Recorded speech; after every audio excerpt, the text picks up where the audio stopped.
शुक्लाम्बरधरं विष्णुं शशिवर्णं चतुर्भुजं प्रसन्नवदनं ध्यायेत् सर्वविघ्नोपशान्तये।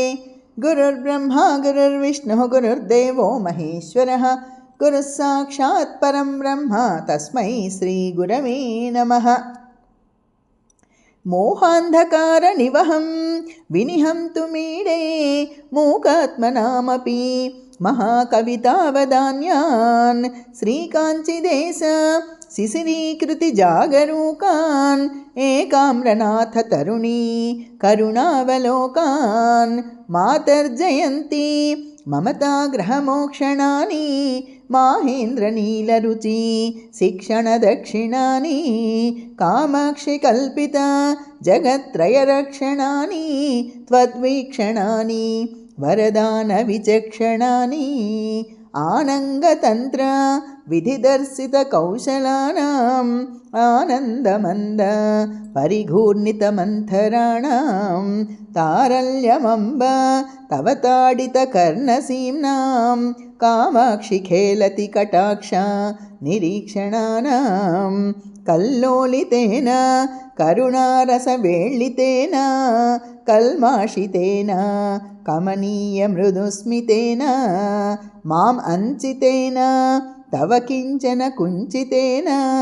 कामाक्षितेन शिशिरीकुरु वीक्षितेन साहाय्यकं गतवती मुहुरर्जुनस्य मन्दस्मितस्य परितोषितभीमचेताः कामाक्षि पाण्डवचमूर्इव तावकीना कर्णान्तिकं चलति हन्त कटाक्षलक्ष्मीः अस्तं क्षणान् नयतु मे परितापसूर्यम् आनन्दचन्द्रमसम् आनयतां प्रकाशं कालान्धकारसुषमां कलयन् दिगन्ते कामाक्षि कोमलकटाक्ष निशागमस्ते ताटङ्कमौक्तिका रुचाङ्कुरदन्तकान्तिः कारुण्यहस्तिपा शिखामणिनाधिरूढः उन्मूलयतु अशुभपादपम् अस्मदीयं कामाक्षि तावककटाक्ष मतङ्गजेन्द्रः छायाभरेण जगतां परितापहारी ताटङ्करत्नमणि तल्लजपल्लवश्रीः कारुण्यनाम विकिरन् मकरन्दजालं कामाक्षि राजति कटाक्ष सुरद्रुमस्ते सूर्याश्रयप्रणयिनी मणिकुण्डलांसु लौहित्यकोकनद काननमाननीया यान्ति तव स्मरहराननकान्तिसिन्धुं कामाक्षि राजति कटाक्ष कलिन्दकन्या प्राप्नोति यं सुकृतिनं तव पक्षपातात् कामाक्षि वीक्षणविलास कलापुरन्ध्री सद्यस्तमेव किल मुक्तिवधूर्वृणीते तस्मान्नितान्तमनयोः इदम् ऐकमत्यं यान्ति सदैव मरुताम् अनुकूलभावं भ्रूवल्लिचक्रधनुः उल्लसितारसार्द्र कामाक्षि कौतुका तरङ्गितनीलकण्ठा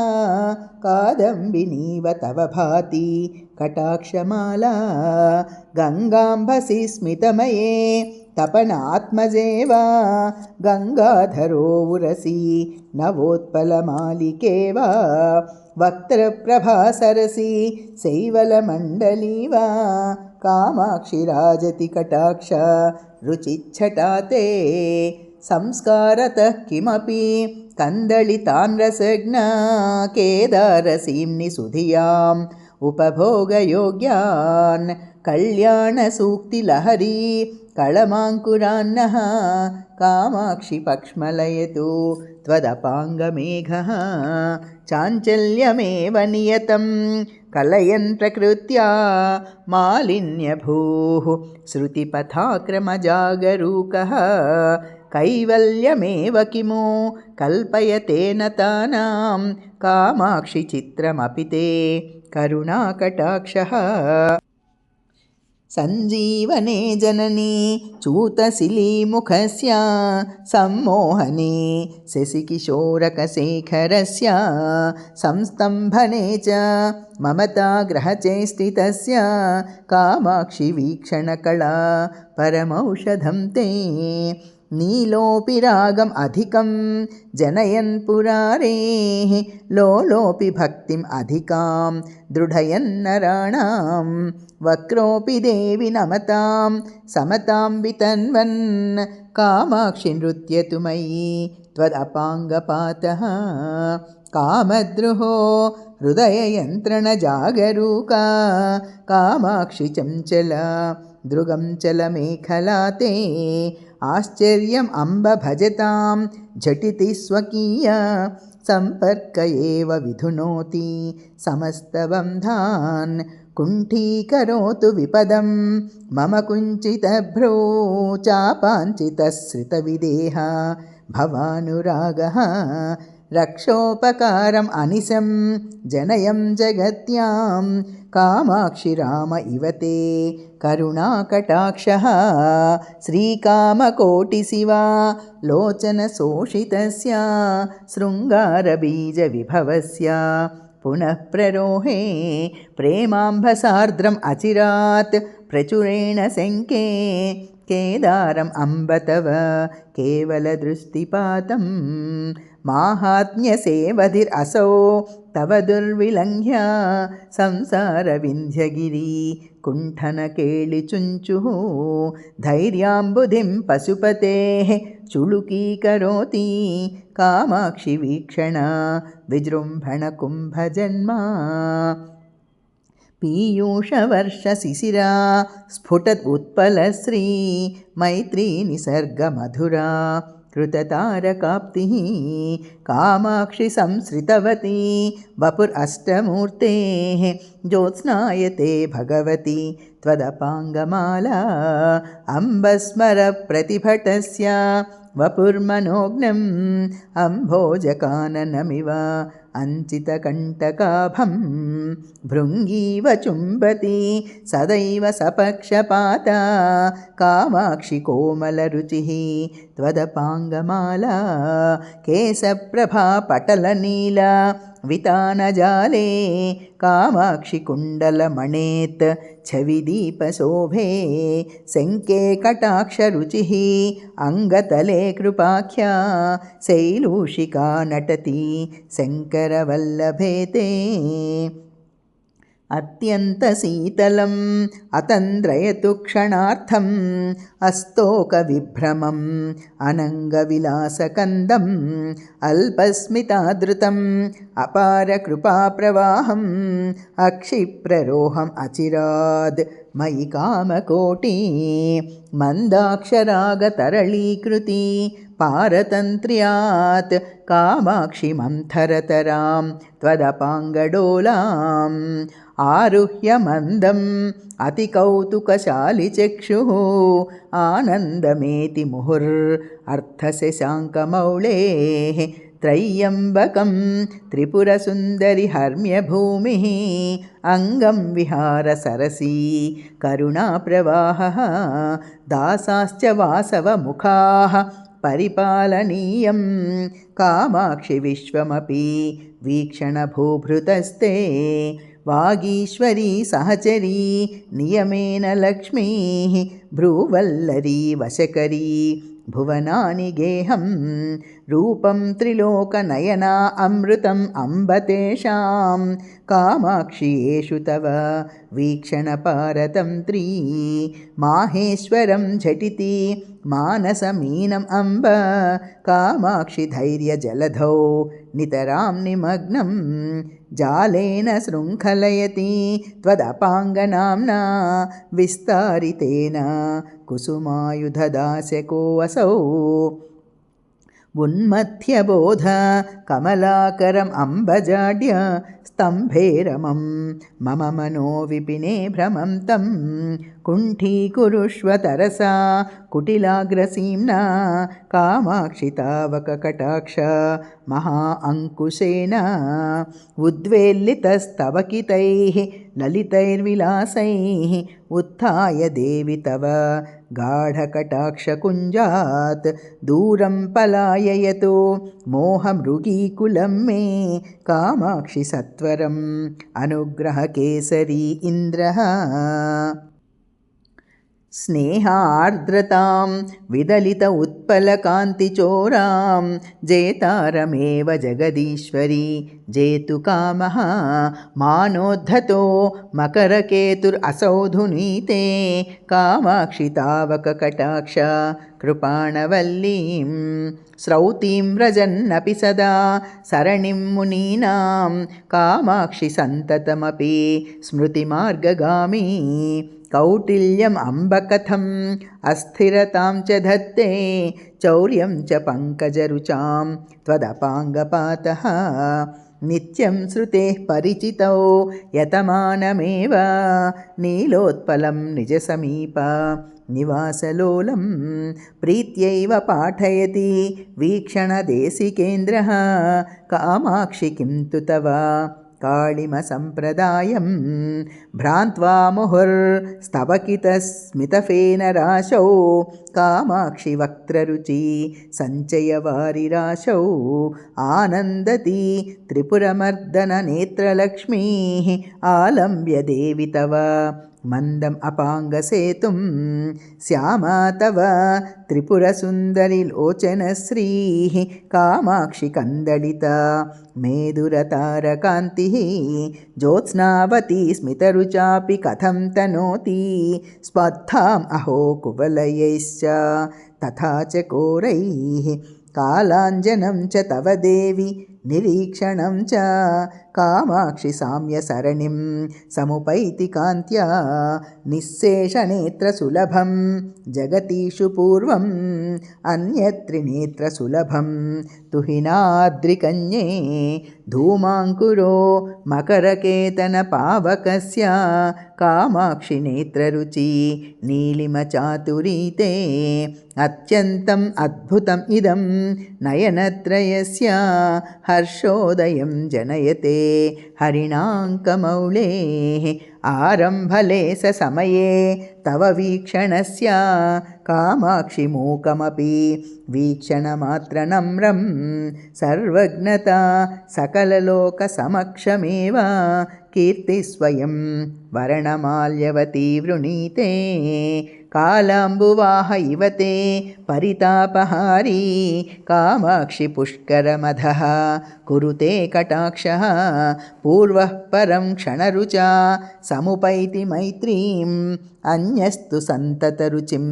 प्रकटीकरोति सूक्ष्मेऽपि दुर्गमतरेऽपि गुरुप्रसाद साहाय्यकेन विचरन् अपवर्गमार्गे संसारपङ्कनिचये न पतत्यमुं ते कामाक्षि गाढम् अवलम्ब्य कटाक्ष एष्टिं कामाक्षि सन्ततम् असौ हरिनीलरत्न स्तम्भे कटाक्षरुचि पुञ्जमये भवत्याः बद्धोऽपि भक्तिनिगलैः मम चित्तहस्ति स्तम्भं च बन्धमपि मुञ्चति हन्तचित्रं कामाक्षि कार्ष्ण्यमपि सन्ततम् अञ्जनं च बिभ्रन् निसर्गतरलोऽपि भवत्कटाक्षः वैमल्यम् अन्वहम् अनञ्जनतां च भूयः स्थैर्यं च भक्तहृदयाय कथं ददाति मन्दस्मितस्तबकितं मणिकुण्डलांसु स्तोमप्रवालरुचिरं शिशिरीकृताशं कामाक्षि राजति कटाक्षरुचेः कदम्बम् उज्जानमम्बकरुणा हरिणे क्षणायाः कामाक्षि तावककटाक्ष महेन्द्रनील सिंहासनं श्रितवतो मकरध्वजस्य साम्राज्यमङ्गलविधौ मणिकुण्डलश्रीः नीराजनोत्सव तरङ्गितदीपमाला मातः क्षणं स्नपय मां तव वीक्षितेन मन्दाक्षितेन सुजनैरपरोक्षितेन कामाक्षि कर्मतिमिरोत्करभास्करेण श्रेयस्करेण मधुपद्युतितस्करेण ప్రేమాపగాపయసి మజ్జనం ఆరచయ్య యుక్తస్మితాం సుకృత భస్మ విలేపనేన కామాక్షి కుండలమణి ద్యుతిభిర్జటాలః శ్రీకంఠమేవ భజతే తవ దృష్టిపాతః కైవల్యదాయ కరుణారసకింకరాయ కామాక్షి కందళిత విభ్రమశంకరాయ ఆలోకనాయ తవ భక్త శివంకరాయ మాతర్నమోస్తు పరతంత్రితశంకరాయ సామ్రాజ్యమంగళవిధౌ మకరధ్వజస్య లోలాలకాళీకృత తోరణమాల్యశోభే కామేశ్వరీ ప్రచలద్ ఉత్పలవైజయంతి చాతుర్యమేతి తవ చంచలదృష్టిపాతః మార్గేణ మంజుకచ కాంతితమోవృతేన మందాయమానగమనా మదనాతురాసౌ కామాక్షి దృష్టిరయతే తవ శంకరాయ సంకేతభూమిం అచిరాద్ అభిసారికే ఇవ వ్రీడానువృత్తి రమణీకృత సాహచర్య శైవాలితాం గళరుచ శశిశేఖరస్య కామాక్షి కాంతి సరసీం త్వదపాంగలక్ష్మీ మందం సమాశ్రయతి మజ్జనఖేళనాయ కాషాయమం సుఖమివ ప్రకటం దధానః మాణిక్యకుండలరుచిం మమతా విరోధీ శృత్యంతసీమని రతః సుతరాం చకాస్తి కామాక్షి తావక కటాక్ష యతీశ్వరోऽసౌ పాషాణ ఏవ హరినీలమణిర్దినేషు ప్రమ్లానతాం కువలయం ప్రకటీకరోతి నైమిత్తికో జలదా మేచకి మాతతస్తే కామాక్షి శూన్యం ఉపమానం అపాంగలక్ష్మ్యాః శృంగార విభ్రమవతి సుతరాం సలజ్జా నాసాగ్రమౌక్తికరుచా కృతమందహాసా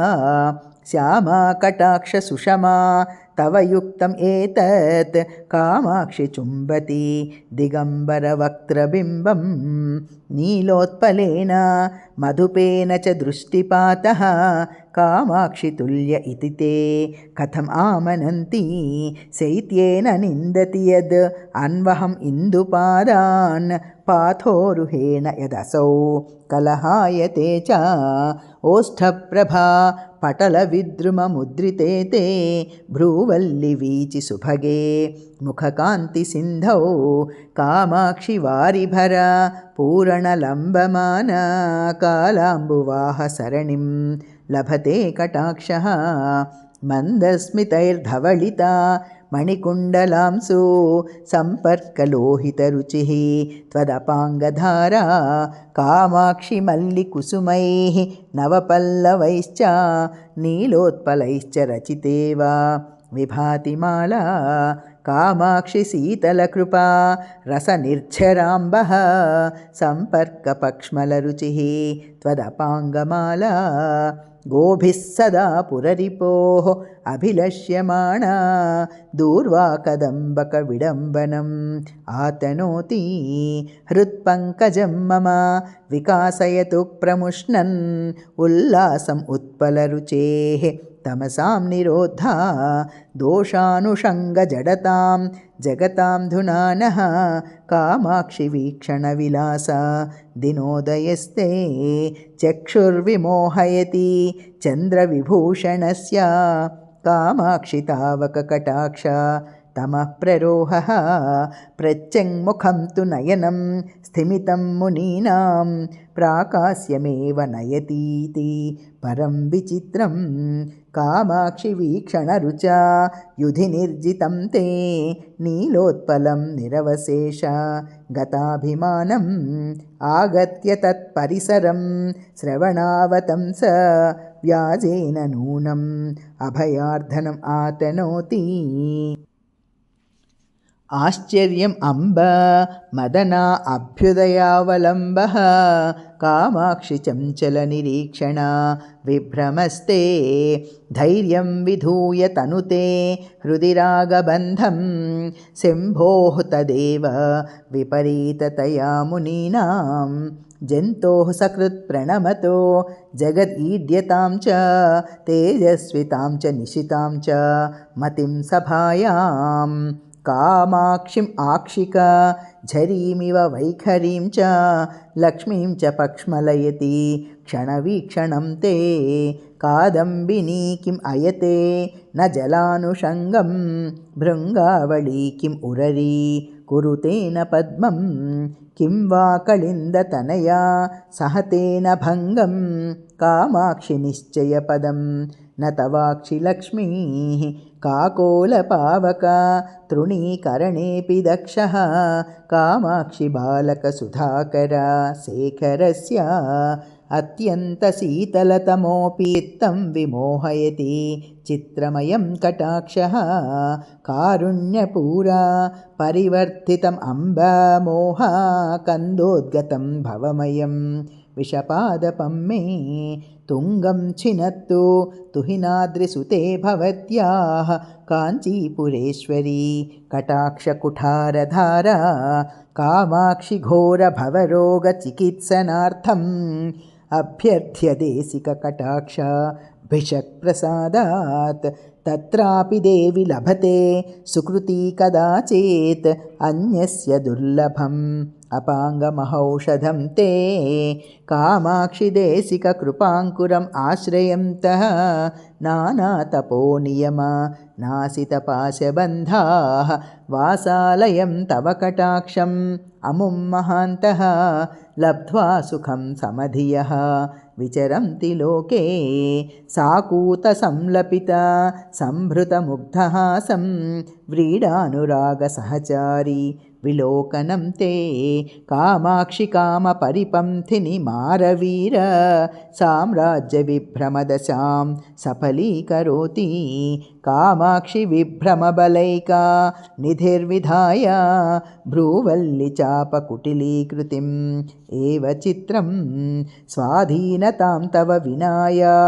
स्वाधीनतां तव निनाय शशाङ्कमौलेः अर्थाङ्गराज्यसुखलाभम् अपाङ्गवीरः कामाङ्कुरैकनिलयः तव दृष्टिपातः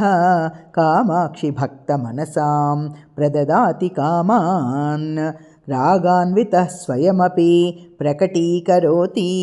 वैराग्यमेव कथमेष महामुनीनां कालाम्बुवाहनिवहैः कलहायते ते कामाक्षि काळिममदेन सदा कटाक्षः चित्रं तथापि नितराम् अमुमेव दृष्ट्या सोत्कण्ठ एव रमते किल नीलकण्ठः कामाक्षि मन्मथरिपुं प्रतिमारताप मोहान्धकारजलद् आगमनेन नृत्यन् दुष्कर्म कञ्चुकिकुलं कबलीकरोतु व्यामिश्रमे च करुचिः त्वदपाङ्गकेकी कामाक्षि मन्मथरिपोः अवलोकनेषु कान्तं पयोजमिव तावकम् अक्षिपातं प्रेमागमो दिवसवद् विकचीकरोति लज्जाभरो रजनिवन् मुकुलीकरोति मूको विरिञ्चति परं पुरुषः कुरूपः कन्दर्पतित्रिदशराजति किं पचानः कामाक्षि केवलम् उपक्रमकाल एव लीलातरङ्गितकटाक्ष रुचः क्षणं ते नीलालकामधुकरन्ति मनोज्ञनासा मुक्तारुचः प्रकटकन्द विसाङ्कुरन्ति कारुण्यम् अम्बमकरन्दति कामकोटि मन्ये ततः कमलमेव विलोचनं ते आकाङ्क्ष्यमाणफलदान विचक्षणायाः कामाक्षि तावककटाक्षक कामधेनोः सम्पर्क एव कथमम्ब विमुक्तपाशा बन्धाः स्फुटं तनुभृतः पशुतां त्यजन्ति संसारघर्मपरितापजुषां नराणां कामाक्षि शीतलतराणि तवेक्षितानि चन्द्रातपन्ति घनचन्दनकर्दमन्ति मुक्ता गुणन्ति हिमवारी निषेचनं ती प्रेमाम्बुरासि सतत स्नपितानि चित्रं कामाक्षि तावककटाक्ष निरीक्षणानि सन्धुक्षयन्ति मुहुरिन्धनराशिरीत्या मारद्रुहो मनसि मन्मथचित्रभानुं कालाञ्जनप्रतिभटं कमनीयकान्त्या कन्दर्पतन्त्रकलया कलितानुभावं काञ्चीविहाररसिके कलुषार्तिचोरं कल्लोलयस्वमयिते करुणाकटाक्षं क्रान्तेन मन्मथमदेन विमोह्यमाना स्वान्तेन च्यूततरुमूल गतस्य पुंसः कान्तेन किञ्चित् अवलोकय लोचनस्य प्रान्तेन मां जननी काञ्चीपुरी विभूषे कामाक्षि केऽपि सुजनाः त्वदपाङ्गसङ्गे कण्ठेन कन्दलिता काळिमसम्प्रदायाः उत्तंसकल्पिता चकोरकुटुम्बपोषा नक्तं दिवप्रसवभू नयना भवन्ति नीलोत्पलप्रसवकान्ति निदर्शनेन कारुण्यविभ्रमजुषा तव वीक्षणेन कामाक्षि कर्मजलधेः कलसीसुतेन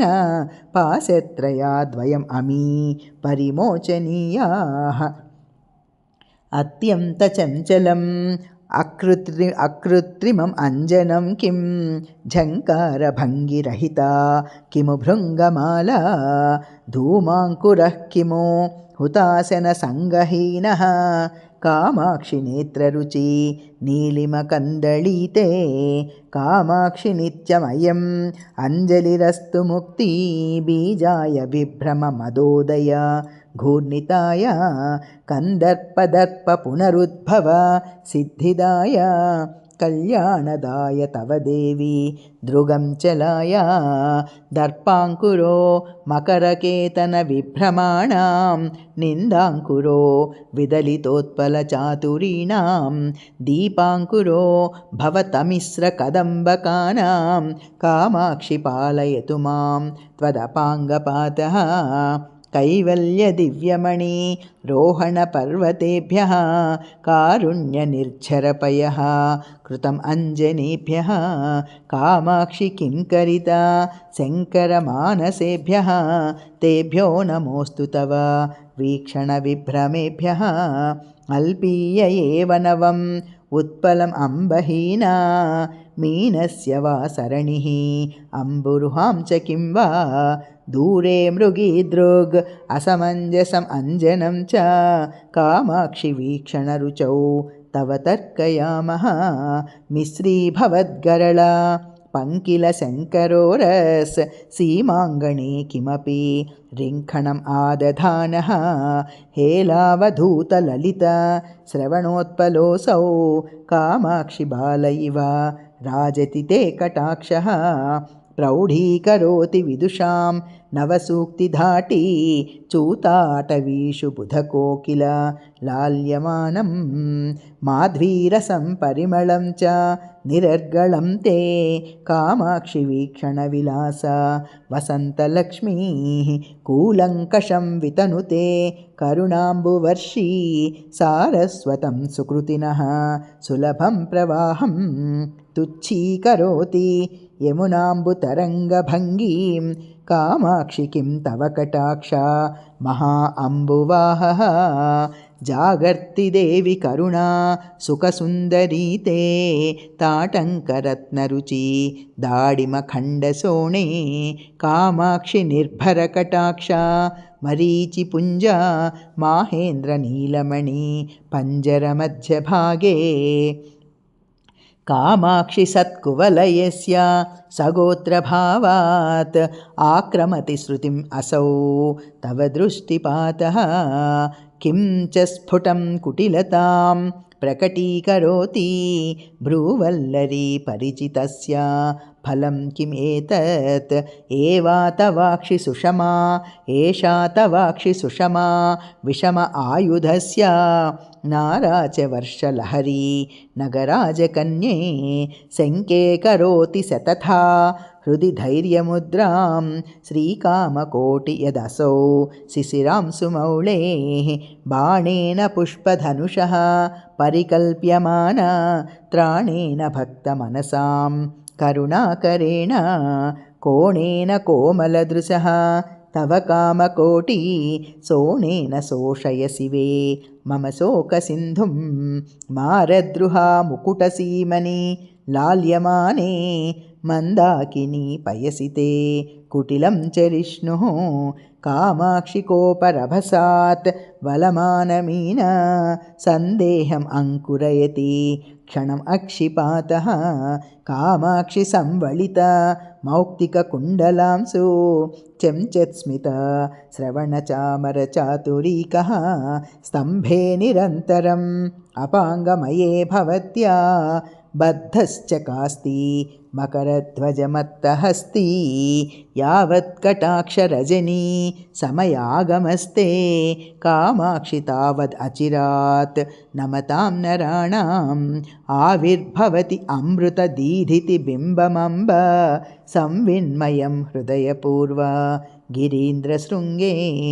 कामाक्षि कल्पविटपीव भवत्कटाक्षः दित्सुः समस्तविभवं नमतां नराणां भृङ्गस्य नीलनलिनस्य च कान्तिसम्पत् सर्वस्वमेव हरतीति परं विचित्रम्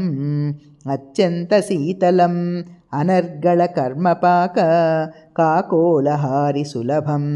सुमनोभिरेतत् पीयूषमेव तव वीक्षणम् अम्ब किन्तु कामाक्षि नीलमिदम् इत्ययमेव भेदः अज्ञातभक्तिरसम् अप्रसरद्विवेकम् अत्यन्तगर्वम् अनधीतसमस्तशास्त्रम् अप्राप्तसत्यम्